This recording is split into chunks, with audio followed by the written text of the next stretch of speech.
Good morning, everybody. First, I want to start by thanking the organizers of this event for inviting me. Honestly, don't deserve to be up here. I think many of you who are in the trenches now probably understand the field better than I do. I was just joking with a few people earlier today when they asked me if I miss medicine since I became ordained and left my previous career. And I tend to joke about it and say it's not really a fair question, because 30 years ago when I went into medicine, I never thought that one day I'd be leaving not medicine, but healthcare. I went into a science, I left an industry. But be that as it may, thank you for the invitation. Thank you for the opportunity to speak to you about this topic. I'm going to try and make this topic as relevant to you as possible. Keep in mind, though, this topic about where is God, or when God is silent in the world or in our world, obviously this can be applied to any career, even in our own personal lives, our spiritual lives. It doesn't have to be just in our career. But of course, for the purposes of this meeting and this talk, we'll keep it focused on our specific field. So in the name of the Father, the Son, and the Holy Spirit, one God, amen. Question that we commonly ask: where is God? Where is He in the moments when we think we need Him the most, or when our patients need Him the most, or when a crisis is there and we don't see God or His presence in it? I put these two pictures side by side for a very, very specific reason. Where is God in the big picture? He is, we call Him the Pantokrator, the Almighty. Above all, He's omnipotent, He's omniscient, He's everywhere. Where is He in this vast world and universe that we're in? And the picture next to it, where is He in the details? The details of my life, or even in the details of my career, or my interaction with my colleagues, or with the patients that I'm taking care of. Where is He in all of this? This quote, actually, I always like to come back to it. This was said by someone years and years and years ago who was not Egyptian ethnically, not Coptic, was a member of the clergy and was visiting Egypt. And they took this person when he arrived in Egypt. He was well known, and at the time of His Holiness Pope Shenouda, who was the Pope at the time, knew the importance of this person and wanted to show him Egypt at its finest. So they arranged all these different things for this person to do while this person was in Egypt. They took him, obviously, to the Coptic Museum, to the pyramids. They took him to Luxor and Aswan, and to the cathedral, to all these different places. And he very, very politely, at the end of his tour of Egypt, when they asked him if he enjoyed his time, he said, "Thank you very, very much for all the effort that you put in preparing this itinerary for me. But honestly, I didn't really get much of it at all, because I'm not into these things. I'm not here to see pyramids. I'm not here to see museums. I have dedicated my life to doing only one thing, either to talk to Him or to talk about Him, meaning God." And I want to use that as our reference point today. We're going to see the same quote at the end. Either talk to Him or talk about Him. Let's see how that works for us. Everybody knows the symbol, right? What is the symbol of? What's the symbol called? Does anybody know? Has a Greek name. When you see it, what do you think of? What do you think of? We're all here for what? Right. Unfortunately, this is not the symbol for medicine. It's actually the one on the left. Somehow, over the decades and centuries, it ended up with two snakes. But originally, it was one. The name of this god, or whatever he was, Asclepius, had one snake. The reason I show this to you has nothing to do with our talk. I just love trivia, so I wanted to share that with you. So, we all share a journey. in our careers. Everybody. Anybody who embarks on a career starts off with a vision, with a dream, with a plan, with expectations. We all have a journey. What brings us to that journey, what motivates us to get into that journey, what keeps us going in that journey is what differs from individual to individual. And that's what we're going to focus on today. For some people, it's a dream. Why did I go into the healthcare field? It was a dream. I've always wanted to be a doctor. Interestingly, I actually never wanted to be a doctor. I wanted to be an archaeologist until my dad told me that I either go into medicine or I'm out of the house. So, okay, that's the end of the story. But honestly, I never really wanted, but I did have an inclination towards science. I liked science, especially biology. And I kept taking classes and classes until I said, okay, well, the next natural step is medicine. So for me, it was never something, but for some people it is. For some people, it's a dream, whether it's because they have a family member or it's just something that they've heard about or read about or always had that passion to be a doctor. For some people, as I mentioned a moment ago, it could be an inspiration, maybe a parent or a family member, or maybe a health encounter or some sort of a health crisis in their family, themselves or a loved one, and that was the spark that they needed to inspire them to go into medicine or into healthcare. So for some people, it's a lifelong dream. For other people, it could be an inspiration. The one thing, though, that we don't expect is when we get into this field that we find ourselves a little bit lost. Because at the beginning, it seems very academic. It seems very, very structured. You have to take this many years of studying and enter this school and take this board and this exam, et cetera, et cetera. It seems very, very structured. There are guardrails, there are boundaries. It should be pretty straightforward. But then when we get into the reality of it, it gets a little bit more turbulent, a little bit more murky. We don't see the end anymore. We don't see the finish line. Whether we're still in our phase of preparation and studying, or even after we've finished and we're now established in our career, there are question marks that come up. There are issues and problems that I never expected. And I start to wonder and start to question my decision. Was this the right decision? Or why am I in this situation? I never anticipated anything like this.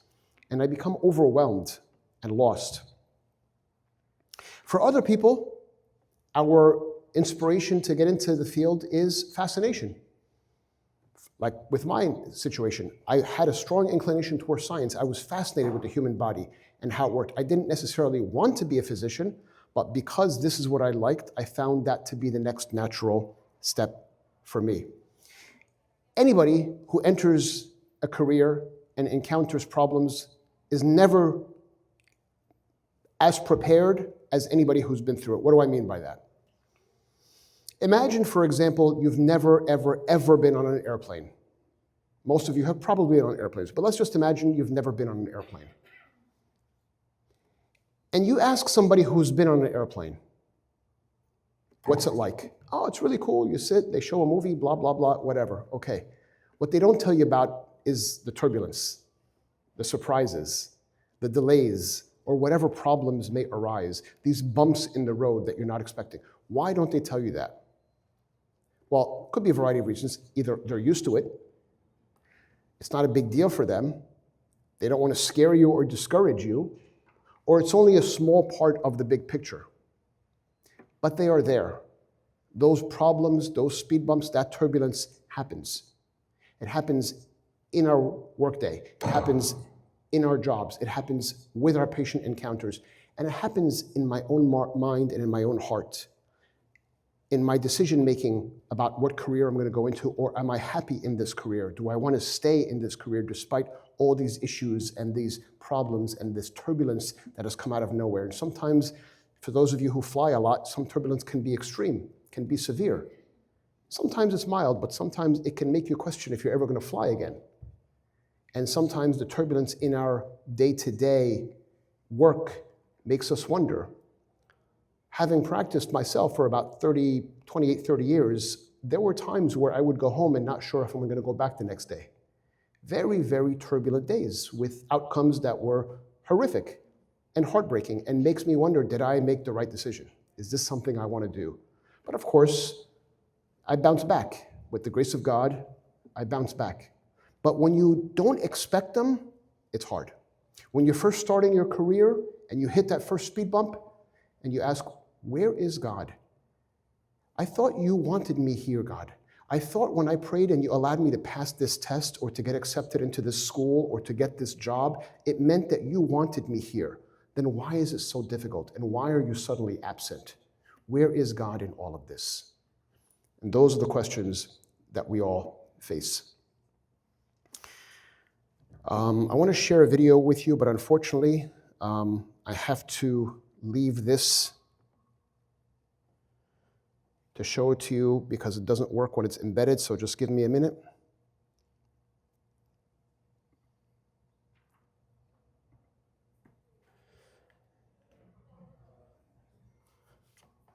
I'm sorry, guys, about this.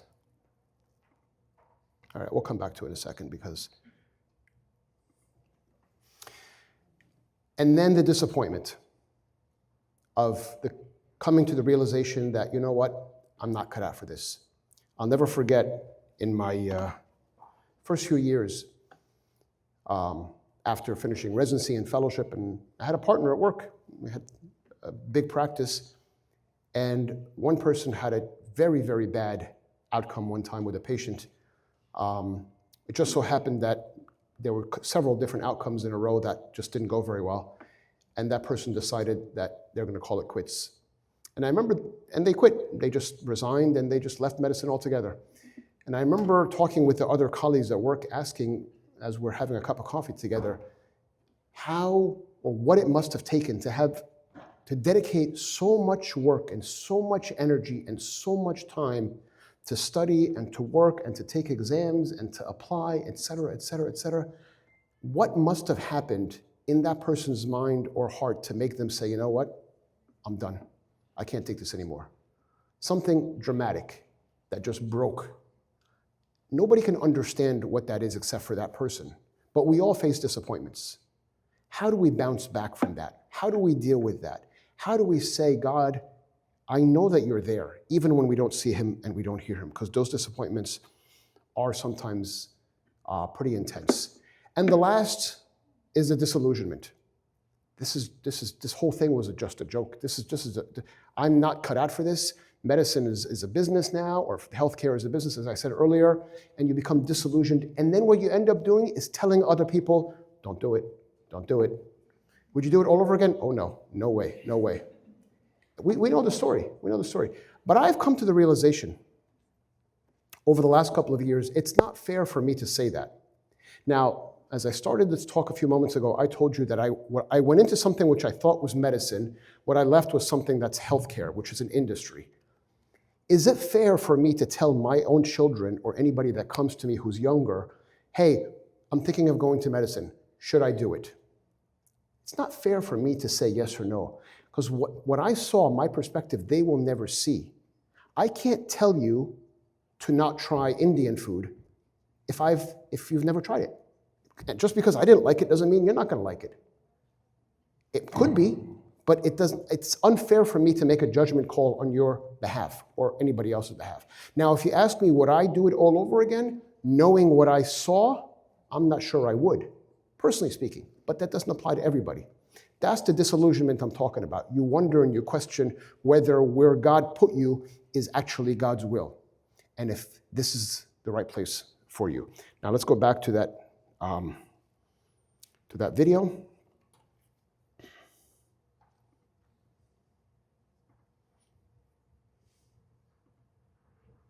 I came to America with only $50, knowing no one in this country, could hardly speak English, even though I was poor, but I was happy because I was free. Dr. Ming Wang is an internationally acclaimed laser eye surgeon who has pioneered multiple vision correction techniques. His life story is told in the film Sight. When he came to America as a poor Chinese immigrant, he saw only opportunity. Eventually earned a PhD in laser physics from MIT and an MD from Harvard. I came from China as an atheist. I believed nothing but science. I was studying structural eye in med school, and I realized that the human eye is so complicated. trillions of cells has to line up perfectly for visual signal capturing and interpretation. If any one of those cells gets out of line, the person will be born blind. So I had a big problem, and the atheist me at the time, that how could so many cells form in such a short period of time out of randomness? So I kept on asking a professor, and he said, what's a cross street? I said, it's a car. He said, what's the difference between a car and a human eye? As a human eye is a lot more complicated. He said, okay, can you imagine how a random piece of metal form itself into a car? I said, no way. And he said, how about human eye? So right there, he opened a window in my eye, making me realize that it was formed with a specific purpose for vision. So there's a designer and creator behind that. And I started my journey believing first there's a creator, there's a God, and later on, more specifically, the God is in the form of Jesus Christ. Okay. So I wanted to share that video because this is commonly the part where people who don't have strong faith start to really question, where is God? I was sitting with a colleague of mine years ago at work, and it was shortly after 9/11. I don't know how many people were alive or in the audience here at 9/11, but if you witnessed 9/11, it was something that's unforgettable.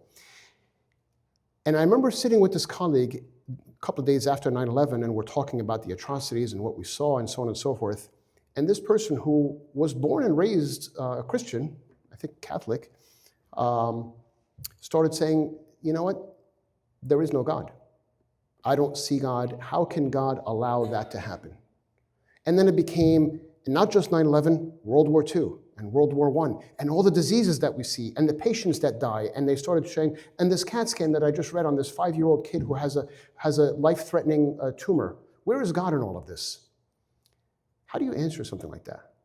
How do you answer something when somebody is questioning God because of what they're seeing, because of the disappointments and the disillusionment that they're seeing? So I wanted to show that video because it's when the times get tough that people's faith is shaken. And if your faith is not well rooted or strongly rooted, you end up questioning it. In the book of Sirach, in the Bible, in the 38th chapter, there's a couple of verses I wanted to highlight here. It's not a book that we commonly read, the book of Sirach, the wisdom of Sirach. We don't really read that book commonly, but it's a beautiful, beautiful book. A couple of the verses that I've highlighted here. For the Lord gave them their, well, let's read the whole thing. Give doctors the honor they deserve, for the Lord gave them their work to do. Their skill came from the Most High, and kings reward them for it. Their knowledge gives them a position of importance, and powerful people hold them in high regard. The Lord created medicines from the earth, and sensible person will not hesitate to use them. Didn't a tree once make bitter water fit to drink, so that the Lord's power might be known? He gave medical knowledge to human beings so that we would praise him for the miracles he performs. And we'll just scroll down to the bottom. The doctor's prayer is that the Lord will make him able to ease his patient's pain and make them well again. Where is God? Where are the miracles? I get this question so commonly. How come God doesn't part the Red Sea anymore? We talk about it. We're in the month of Kiyah, right? And we're talking about the parting of the Red Sea and the miracles and all that stuff of the people of Israel leaving Egypt. And it's common in our praises and our prayers. Why isn't God raising people from the dead like he used to? Why doesn't he stop the sun in the middle of the day like he did back in the Old Testament? Why aren't these miracles happening? Where is God? It's a very, very common question that people ask. And they ask, unfortunately, once you put this black robe on, you get some really difficult questions. And you can't run away from them. Before, I used to be, I'm sorry, I'm on call, I have to go. I can't do that anymore. I have to answer those questions. And they're not questions that are easy to answer. And look at this quote that somebody wrote regarding some of the difficult questions that people ask. The trouble is that nobody manages to solve the problem himself. Christians often ask, why does God not speak to them through miracles or whatever, as he is believed to have done in former days? When I hear such questions, it always makes me think of the rabbi who was asked how it could be that God often showed himself to people in the olden days, while nowadays nobody ever sees him. The rabbi replied, nowadays there is no longer anybody who can bow low enough. Psalm 142, the Lord looks down from on heaven to the children of man to see if there are any who understand and any who seek after him. Are we looking for him? Is he absent or do we not see him? Big difference. Big difference between God being absent or silent and us not looking or hearing him. In Romans chapter 3, there is no one who seeks God. That is the problem. God is the same yesterday, today, and tomorrow. That's very clear. The question is not whether God is silent or whether God is absent. The question is, am I looking in the right place? Is my frequency of my hearing, my spiritual hearing, tuned into God in my workplace, in my family, in my relationship with him? Am I listening to him? Do I hear his voice? Do I know how to, and pay attention to this word, discern his voice from all the other voices around me? We are bombarded with noise. All you have to do is look at your phone. About 3 or 4 months ago, I gave a talk to a class of 9th grade girls, freshmen in high school. And they were looking on their phones while I was talking, so I got a little bit frustrated. I said, everybody put your phones away. Actually, as a matter of fact, everybody gave me your phones. So they all gave me their phones. I gave the phones to a servant, and I said, do me a favor, open up all the phones. And I don't want you to look into the details of what everybody's looking at. I just want you to look at the screen time of each of these phones for the last week and let me know. I think there are about 12 or 13 girls in this class. Freshmen, high school, average screen time, 11 hours. 11 hours. When I said that, Abuna, we use it for school. Oh, sure, okay. 11 hours. 11 hours. We are bombarded with noise. Where is God's voice in all of this? Am I discerning God's voice in all of this? Am I familiar with God's voice? If I were to call any of you right now, and most of you probably don't have my number saved on your contact list, and I didn't identify myself, you wouldn't know who's calling. But if a friend or a loved one called you and for whatever reason the screen was broken and you couldn't see who was calling you, just by hearing their voice you would recognize. Why? Why would you recognize somebody, a loved one, but you wouldn't recognize my voice? You become familiar with it, right? If we're not familiar with God's voice, we will not recognize God's voice. So the question isn't so much where is God's voice or why is God silent? The question should be, why am I not hearing it? Why is my tuning off? I keep doing this, but most of you have no idea what tuning even means nowadays, right? Back in the day, you didn't just push on a button and it would get the station that you want. You would have to fine tune and roll this little thing, a little dial, to give you the actual station that you wanted. Back in the 1800s, when I grew up, there was no digital. Everything was analog. But you have to make sure that you're tuned into it. Now everything's digitally tuned. You don't have to worry about it. But it's the same idea. The question is not, is God silent? The question is, am I tuned into his voice? Am I discerning his voice from among all the other voices that I hear? And here's the question that we're going to focus on, because that has an eternal impact. You remember that verse that I showed you at the very beginning? Not the verse, but the quote. I have learned in my life either to talk to him or to talk about him. Only one thing that I focus on, him. When I interact with somebody, whether it's a colleague, whether it's a fellow congregant, whether it's a family member, whether it's a stranger or even a patient, I should have one focus. Do I see God in this individual or in this interaction or in this problem? Or am I helping that person see God through this encounter or through this problem? Is it benefiting me? Is it benefiting them? If I focus on that, everything changes. Everything changes. Because I'm no longer focused on whether I'm assuming God's voice is there. The question is, am I hearing it? And if I learn to work on practicing that, of making sure that in every single encounter I have in my career or with anybody else that I interact with, am I getting closer to God through that interaction, or am I helping others get closer to God? It becomes easier to start to discern God's voice. That's the eternal impact. Oh, we showed this video already. In the book of Ephesians, there's a beautiful verse For we are his workmanship, created in Christ Jesus for good works, which God prepared beforehand that we should walk in them. Created in Christ Jesus for good works. What are those good works? Which God prepared beforehand. What are those good works? Everything I do has to fall under this category. Everything I do has to be working towards his kingdom. One of the most famous verses, and we can very easily recite it because we all know it, but we don't apply it. Let your light so shine before men that they may see your good works and what? And glorify your Father who's in heaven. When I give talks to servants, I commonly use a little demonstration here. I bring two people up on the stage or in front of the servants, and I say, okay, here's what's going to happen. I'm going to put one of you here, and I'm going to put one of you here. One of you, for the time being, will be God, and one of you will be, let's say, a Sunday school child or student or somebody in the congregation, and I will be the servant in church. My job, let me ask you a question. Is my job to follow, or is my job to lead as a servant? Is it my job to follow God, the church, the teachings, or is it my job to lead? Or is it both? It's both, exactly. I can't lead somebody if I don't know where I'm going. I have to learn to follow God, but at the same time, bring somebody along for the ride and say, hey, come with me. Because if it's just about leading, all of a sudden, it's an eclipse. They can't see God. It becomes about me. But if I am the conduit, if I am the person who is reflecting God to the servant, I am leading them towards God. I myself am following, but by the same token, I'm grabbing their hand and saying, hey, come along with me. That's what I'm talking about.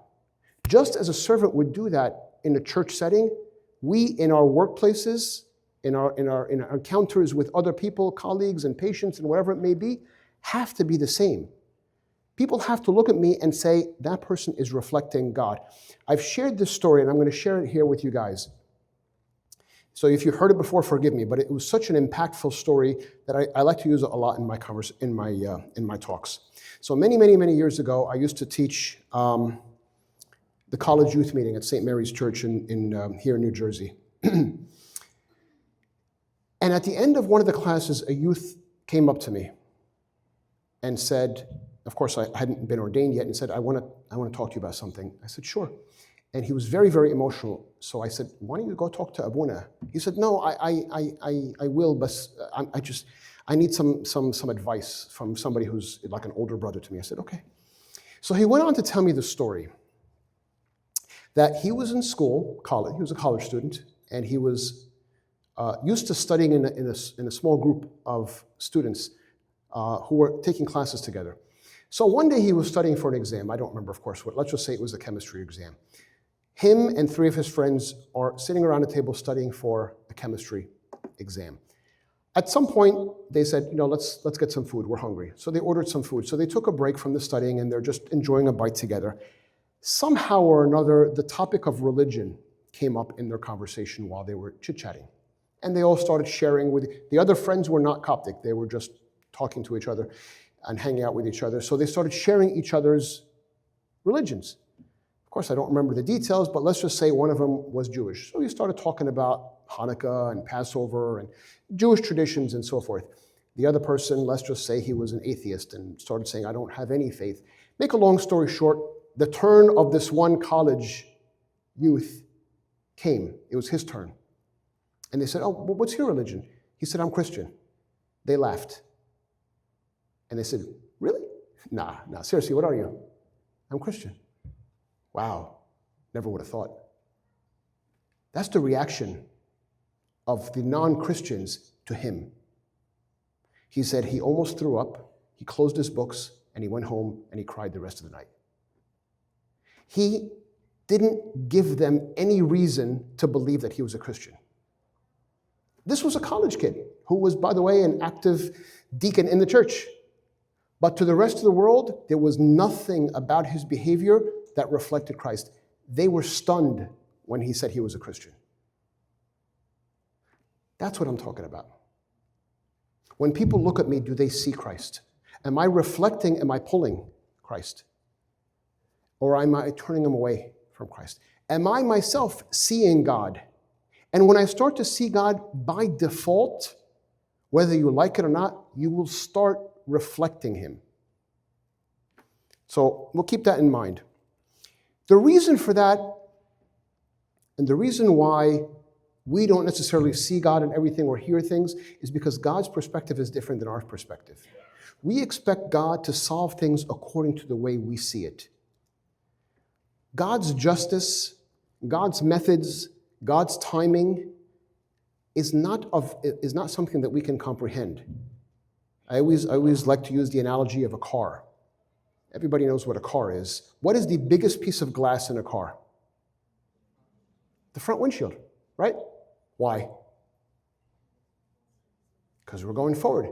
So what does that little rectangular thing that's hanging on the windshield, that piece of glass, do? It helps me look behind me. Why? Why do I have to look behind me? Okay, I'm going to do the exercise I do with all the... Everybody, lift up your right hand. Everybody, okay? Check for a pulse. Everybody have one? Okay. Why do we have mirrors on our windshield? To look behind... Wait, say again? Sometimes you have to back up, that's true, but sometimes you just want to see where you've been. In our spiritual life, that mirror is there so I can reflect on what has happened in the past. Now, I'm not going to sit there and stare at it because obviously I get into an accident. But it's there, it's useful. I will never fully understand God's plan in the moment, retrospectively. And I'm sure each of you has experiences where you look back and say, man, that could not have been orchestrated better. That worked out exactly the way it needed to. Never could have foreseen it going forward. Never could have seen it in the midst of the difficulty, in the midst of the trial, in the midst of the problem. But when you look back and you say, wow, that timing was impeccable. It couldn't have been better. God's perspective is different. When we go through life, does anybody know what this verse is, by the way? Ephesians 5:15? We have to live blank. Anybody know what that word is? Circumspectly. Ever hear that word? It's not something that we use. I was feeling kind of circumspect today. It's not a language that we use, but what does it mean to live circumspectly? What does circum mean? Right, around. What is spect? Spectacles, what's spect? What does circumspectly mean? Realizing what's around you.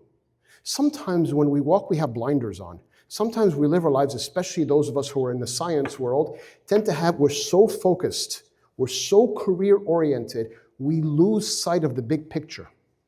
But if we live circumspectly and realize that I am a piece of a puzzle, of a very, very big, complicated puzzle, and my piece has an impact not just in the person next to me, but maybe several stages down, you'll start to see how your relationship with everybody can be tremendously impactful, and how by seeing God, you can actually introduce people to God.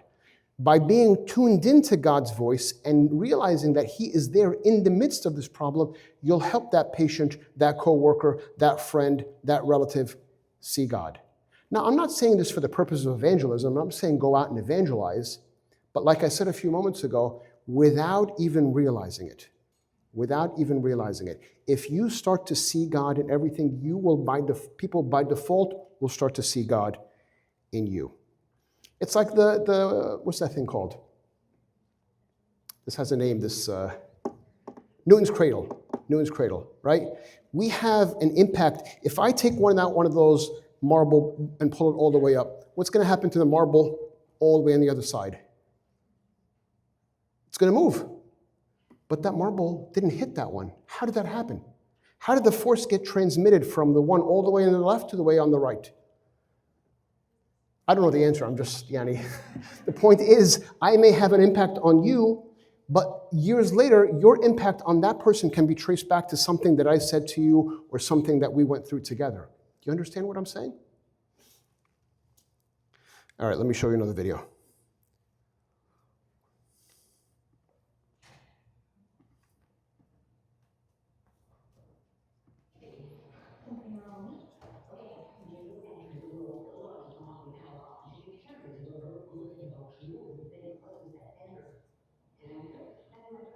All right, the sound is muffled. Basically, this woman is telling her she has dandruff.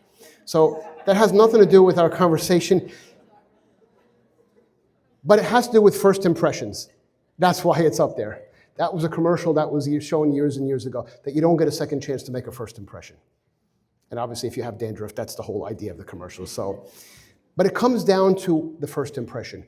People make a judgment call based on their interaction with you. Just like that youth that I told you about. When he told them that he was a Christian, they were stunned. If he said, no, really, I am, they wouldn't have believed him, and they didn't. You don't get a second chance to make a first. So when you encounter a problem, when you encounter a patient, when you encounter a coworker, when you encounter anything, your first impression has an impact, has a long-lasting impact, especially if it's not somebody that you deal with every single day. Maybe a family member, you say, okay, you know what, they had an off day. But if it's a patient or a coworker or something like that you don't see on a regular basis, you don't get a second chance to make that first impression. So either you leave them with a bad taste in their mouth or with a good taste. The question is, which one is it going to be? And that's all in our hands. And it's contagious. What do I mean by that? I remember sitting at a lunch table once in the hospital with some coworkers, and somebody was telling a story, and in the middle of the story, for no reason whatsoever, he said some profanity. Immediately, and this is many, many years ago, immediately that person turned to me and said, I'm sorry. Now, why did he apologize to me? I wasn't judging him. But everybody at that table knew that it was just not in my nature to use those kind of words. I never said those words. But that person said it. It was unrelated to the story. He said, and this, and then he said that profanity, and he literally turned to me and goes, I'm sorry. Why? Why did that person recognize and pause the conversation to apologize to me for saying a profanity?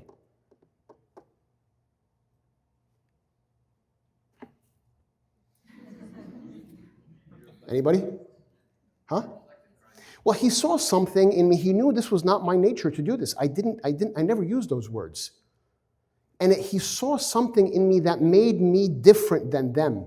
Now, whether it was Christ or not, I don't know, but whatever it was, he saw that this individual is different.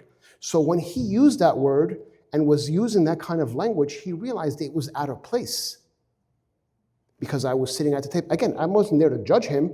And if he didn't apologize to me, I wouldn't have said anything. But the fact that he recognized that what he was doing was out of place because I was there, and again, I wasn't a priest, I was just wearing my lab coat in the hospital. But he recognized there was something different about my behavior because he knew me. I worked with this individual day in and day out, and he knew that this was not my language. I don't speak like that. So just by doing that, it became contagious. All of a sudden, conversations were no longer filled with profanities. And when somebody did use it, they would apologize. I wasn't teaching them. I wasn't telling them. It just became something that was naturally happening. All right, let's see if this video works. This is the last one.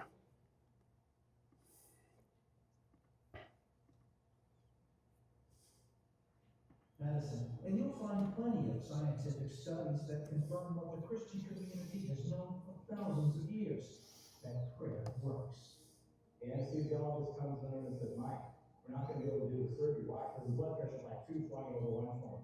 You can't put someone to sleep with that kind of blood pressure. I go, well, at least let me pray for him before he cancels it. Okay, fine. Dr. Michael Hagland of Duke University is considered one of the top surgical surgeons in the country. He also enjoys another distinction, the praying doctor. So I go out and pray for him, and he calms down a little bit. Went from 220 down to like 170. We do a surgery, he does great, pain's gone, gets back to work in 2 weeks. I see him in 6 weeks, and he comes in. He goes, you know that prayer you prayed for me? And I go, yeah. He goes, something changed. Something's different. And so like right there in the clinic, we like prayed, he accepted Christ, and that's what it's all about.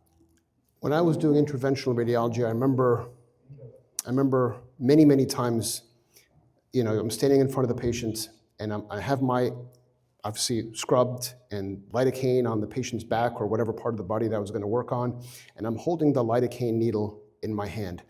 And I had this little habit of, before injecting the lidocaine, I would take the lidocaine and I would squirt it in the sign of a cross on the area that I'm just about to work on.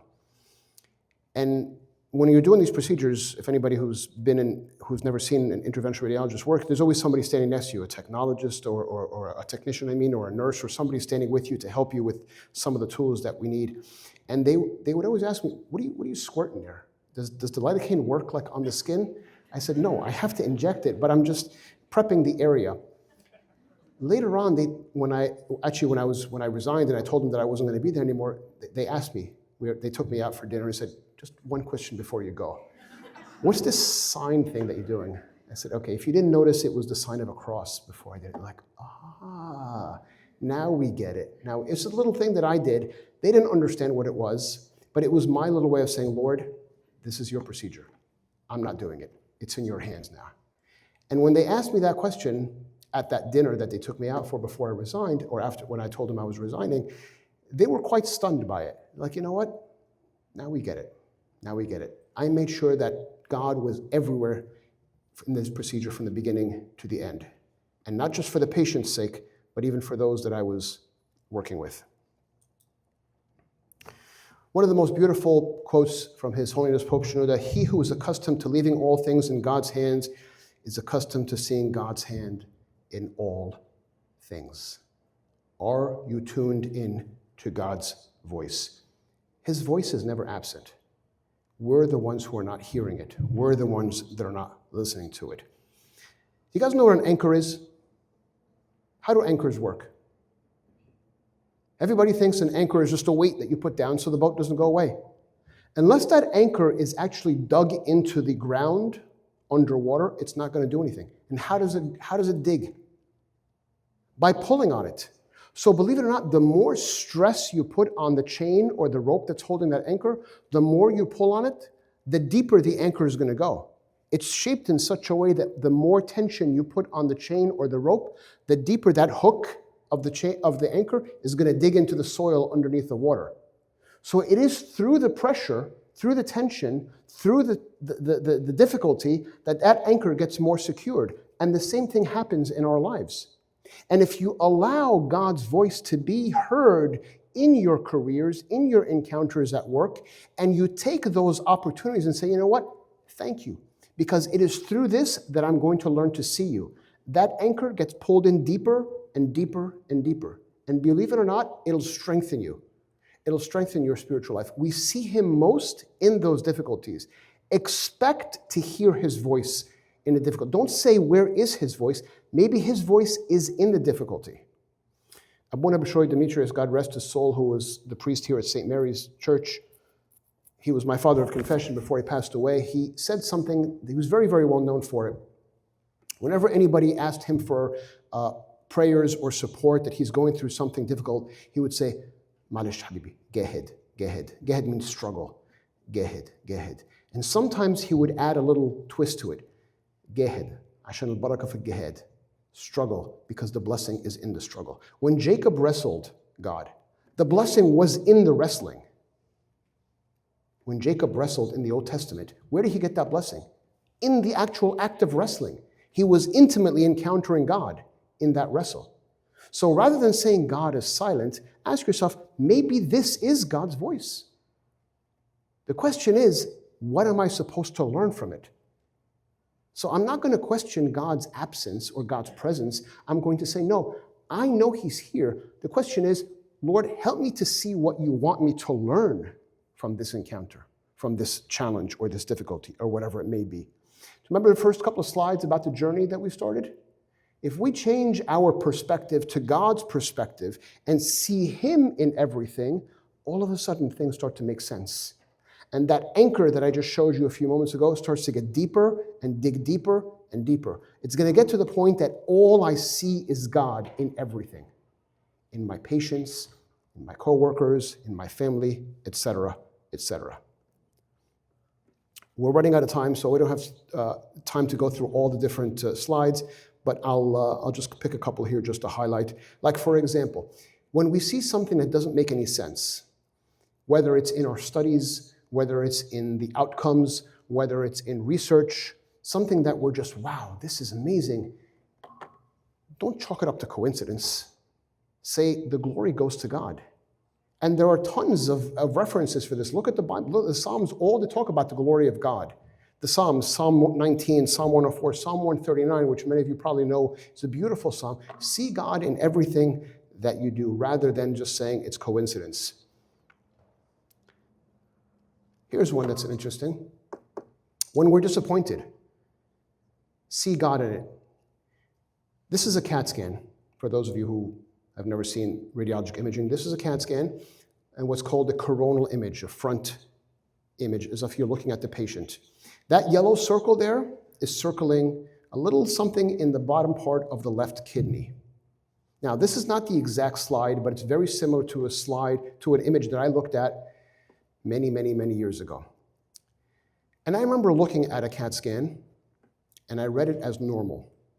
It was a very busy day, and I went through all these cases, and apparently I missed what turned out to be a renal cancer, a kidney cancer, in this patient's kidney. But here's the funny thing. I forgot about it. I read it, moved on. A couple of hours later, maybe 2.5 hours later, I got a call from one of my colleagues who actually was not in the hospital that day. He was in a different location, but he had access to the images because we have all these computers now where you can look at these images from everywhere. So he happened to be in a different location. Now, why was he looking at the case that I just looked at? Because in the location that he was in, he was looking at a CAT scan that was done at that location, and he was told by the patient that the previous CAT scan was done at the hospital where I happened to be that day. So he said, you know what? Let me compare today's CAT scan to a CAT scan that was done earlier. In searching, now look at this, look at the dots that are connected. In searching for the old CAT scan on Mrs. Smith, he noticed the CAT scan that I read on Mr. Jones. Those are made up names. Now, who's Mr. Jones? Mr. Jones turns out to be one of the board of directors of the hospital, which I didn't know. That colleague of mine was very politically involved in the hospital. So once he saw that name, he's like, oh, wow, that's one of the board of directors of the hospital. And he was curious. He looked at the CAT scan. He called me. He said, did you see the case on Mr. Jones? I'm like, who's Mr. Jones? I couldn't remember because it was 2 hours ago. He said, the one with the tumor. I said, which one? So I pulled up the case. He goes, pretty cool case, right? I'm like, yeah, cool case. I promptly edited my report before it went out to the physician. How did that happen? I didn't call him. He accidentally, without any reason to be looking at the CAT scan that I looked at on this patient, was looking for a comparison on somebody who wasn't even in the hospital, by chance came across this name, recognized this name, looked at it, called me because my name was on it that I just looked at it, and he said, pretty cool case. And it turned out that it was renal cell carcinoma, biopsy proven or pathology proven, renal cell carcinoma. Was I frustrated? Yeah, but thank God. Thank God that he was there. Was God's voice in this? You tell me. You tell me. Coincidence? I don't think so. I don't think so. Here's another example. Anybody here radiology? 1, 2, just the quiet ones are always radiology. Okay. So back in the day, you may find this hard to believe. You didn't have to do an internship before you went to radiology. You could go directly into radiology out of medical school. Now you have to do an internship. The very first year they implemented that was my year. So I went into radiology, or I applied for radiology, thinking that I was just going to do a residency until the application and the match and all that stuff came out. And said, oh, by the way, you can't just apply directly to radiology. You have to do an internship year. I'm like, a year? Like, yeah, like 12 months? Yeah. Like 365 days? Yeah, I don't want to do it. You have to. You have no choice. Was I frustrated? Absolutely. It was the most important year of my training. Absolutely the most important year of my training. It helped me become a better radiologist. Was I frustrated? Absolutely. Very frustrated. But it turned out to be the best thing that could have happened. Not only did it help me become a better radiologist, Eventually, many, many years later, when I got to be chairman and so forth, some of the encounters that I had with the people in the Department of Medicine helped me in my career later by networking with them. So was there a reason for it? God had a reason for it. I didn't see it, but it was definitely there. I'd probably get in trouble for showing you this, but that's okay. Does anybody here recognize that logo? If you do, don't tell me. Okay. This is from a radiology practice that's not far from here. It's down south. This is a true story. True story. When I was doing my fellowship year, which is the last year before I graduate, within a month, I'm going to be an attending physician, a radiologist, and that's it. I'm done with my training. It's my last year or last month of interventional radiology fellowship. I had a job with this practice that was going to begin July 1. To this day, maybe you guys can answer me. To this day, I still don't know why the academic year for medicine starts in July. Does anybody know why? Anybody? It makes no sense, right? Why not January, but whatever. Okay. So I thought somebody might know, but that's irrelevant. So July 1, I'm going to start my job. This is in the middle of May. I already have a job lined up with these people. By the way, the application process is 6 or 7 months long. So khalas, I've done all that, I'm secure, I'm just finishing off the last month before I graduate. On a Tuesday, in the middle of May, a month and a half before I finish my fellowship, I get a call from the person who I was contacting with from this practice. Hi, good morning, how are you, how's your day, blah, blah, blah. Listen, I gotta talk to you about something. Sure, what's up? We actually are downsizing. I'm like, okay. It didn't click. I mean, okay, sure, whatever, that's cool. No, I mean, like, we're not going to need as much manpower. I'm like, okay. He said, no, you don't seem to understand. The position that we offered you, we can't keep our end of the bargain. We're going to retract the offer. I said, all right, wait, say that again?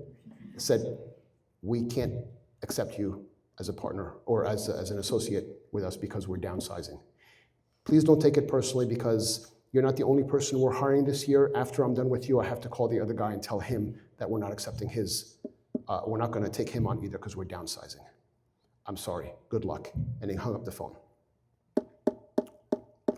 Okay.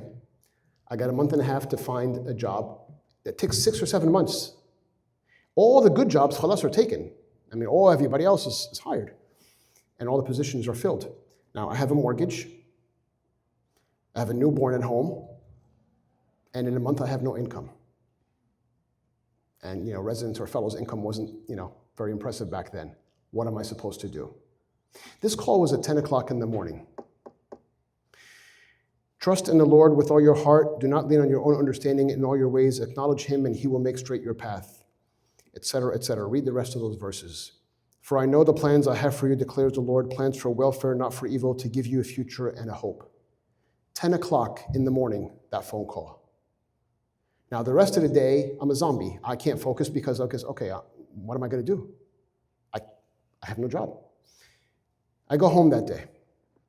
I happen to be on call that day. Does anybody know what a pager is? Okay, just making sure because it's hard to tell sometimes. I was on call and I had my pager on my belt.